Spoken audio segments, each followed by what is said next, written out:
Welcome back to Hypothesis Testing. Now, in my first video, I claimed that I had psychic powers and I could predict whether each of these piles was going to be black or red on the top. And then in his video, Mr. Malkin outrageously said that he thought that was a load of old baloney, which, frankly, I'm shocked. Now, obviously, when I say I'm shocked, I mean I knew he was going to say it because I'm psychic, but I mean, like, still, the audacity to make that kind of claim is just, not on. However, I think the best way to sort of demonstrate that is to shuffle up these piles of cards and carry out the test and see if I can get it to work. Give him the proof, I suppose. Prove that I am as psychic as I claim. So these are the 8s, last pile. Right, mix them up. Okay, so here we go. Gotta go with your feelings, obviously. And this, I think that feels black to me. Okay, good start.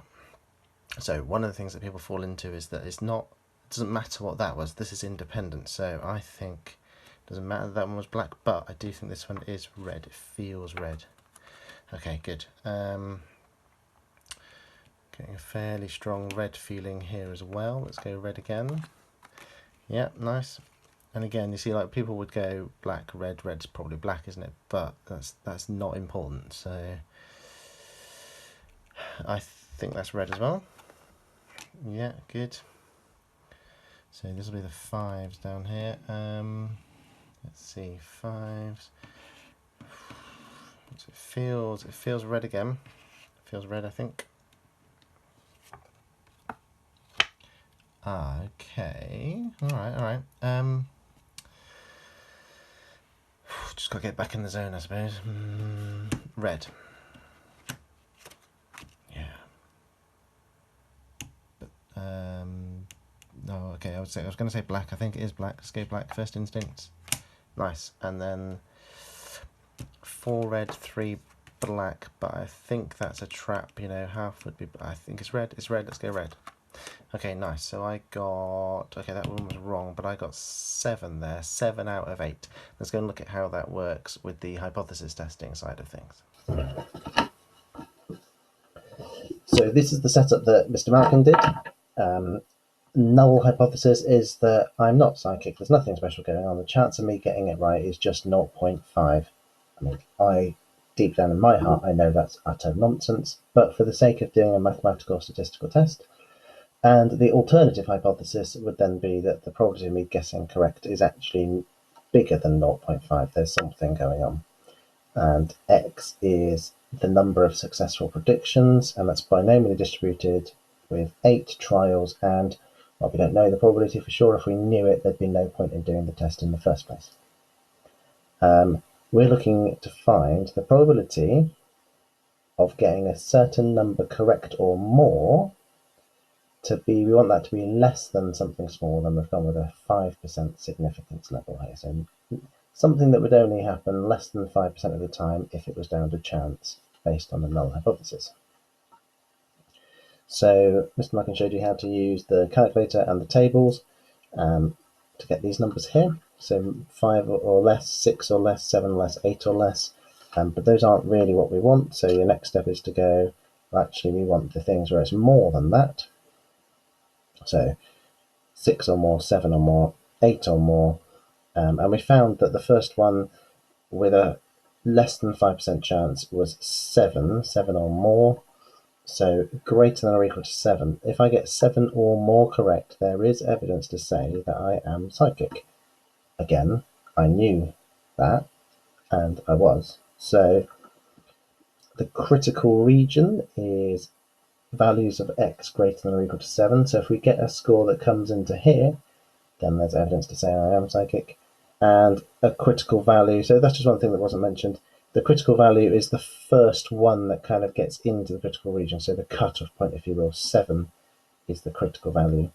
And that 0.352 coming from the results here, the actual significance level of the test is 3.52. Now, you don't need to say that unless you're asked, but we're talking about a 5% significance level, although in this particular case it's actually a 3.5% level. How do we finish this off then? So I did the experiment, and my test statistic was 7. I got 7 correct. Does that lie in the critical region?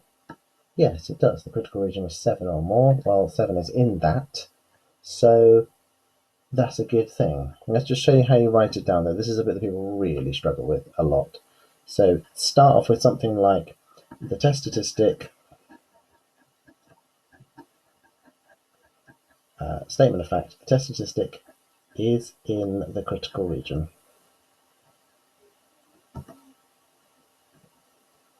Okay, so it's in the critical region. That means that there's evidence to think that the probability is not 0.5.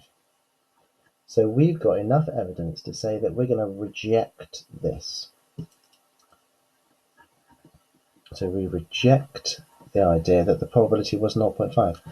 If the probability was 0.5, the chance of me getting 7 or more is so unlikely that we kind of go, well, maybe the probability isn't 0.5 then. So we're going to reject the null hypothesis. So these are the statistical way of answering it. And I really want you to think imagine somebody has come to you with this puzzle. They're asking, well, this is sort of thing, I've got this person that claims they're psychic and we've got this test set up and we've done it and this is what happened. Could you tell me what's gone on? If you go back to them and you say to them, oh, well, yeah, I've looked at the numbers and I can tell you that the test statistic was in the critical region, so we're rejecting H0. There you go, my friend.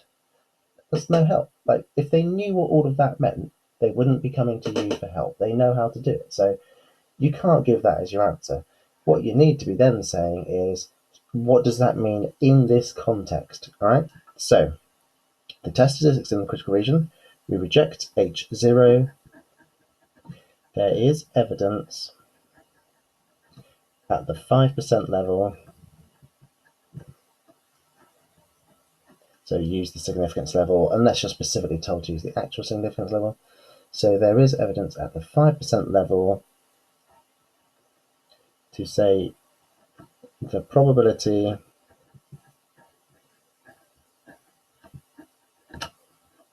of predicting correctly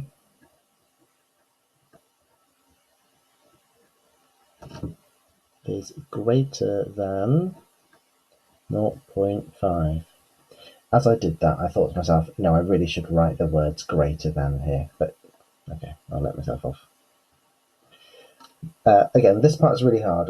It's not really hard, but it's the bit that people find really difficult.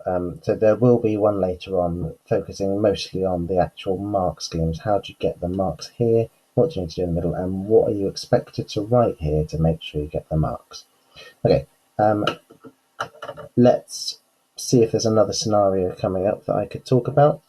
Let's see. Oh yeah, looks like there is one that I've planned ahead already. Who'd have thought, hey? So, here's a completely different situation. So, hypothesis testing again. Factories producing light bulbs, and the probability that a bulb is faulty has been 0.15. The factory's been going a long time, and based on the machinery and the process that they're using, the chance that the bulb doesn't work is 0.15, which is quite high. A new process is introduced, and it's thought that the proportion of faulty bulbs has been reduced. So we don't know what to, but we think it's lower than 0.15.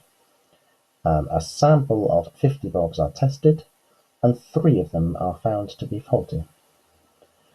So is there any evidence at the 10% level to say that the probability of bulb is faulty has reduced? It's quite a lot to take in. If you look at how many words there are, that's quite a lot of words really, but this is the sort of kind of thing we're going to have to get used to. So key things are the probability was 0.15.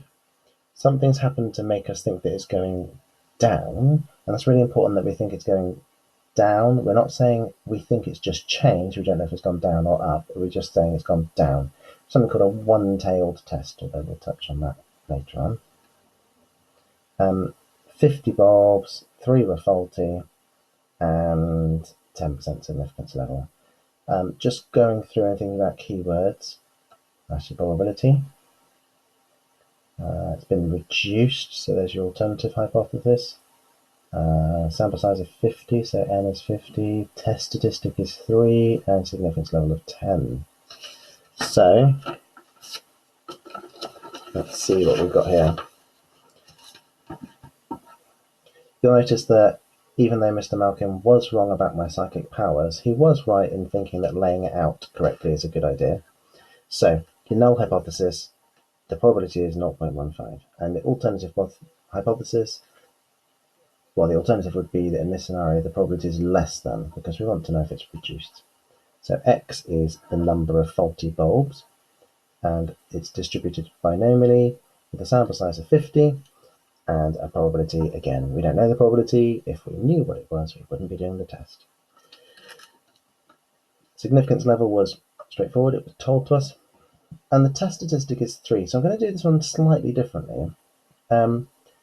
If 3 bulbs was enough for us to go, oh yeah, that was unlikely, I think it has gone down, the probability. If 3 was enough, then 2 would certainly convince us as well, and 1 would, and so would 0. So we look for, what's the probability of 3 or fewer?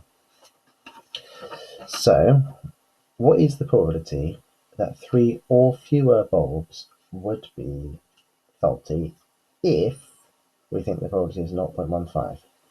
So I'm going to use the calculator for this, turning it on to good start. Oh, I'm already in the right place, but just to show you in case. We want the 7th one, distributions. It's binomial, but not that one. The CD, cumulative distribution, because we want up to and including 3. Do I want a list or a variable? Doesn't really matter, I'm going to go with a list. No, I'll just go variable. Because I've only got one thing, I know what the thing I'm interested in is. So my x, well, my test statistic was 3. The number of trials was 50, and the probability supposedly is 0.15.